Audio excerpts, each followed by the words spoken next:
को के देखी पूजा में फेंकी तो फट फेंकी पूजा में फेंकी तो फट फेंकी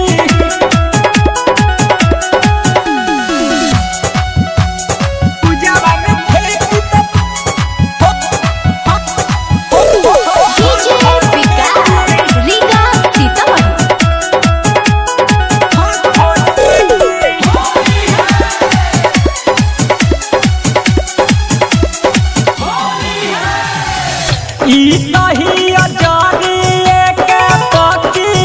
खेला रहो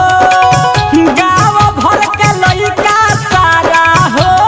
गइले पार हो ई तहिया जानिए के पकिया खेला रहो गाँव भर के लइका सारा हो गइले पार हो लेकिन बारी से दोसरे कर लेखी पूजा में फेंकी तो फट फेंकी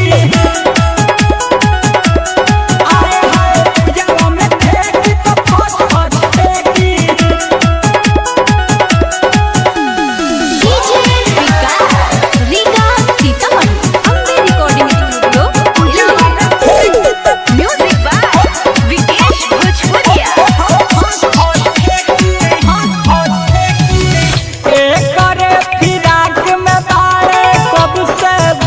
तो राजा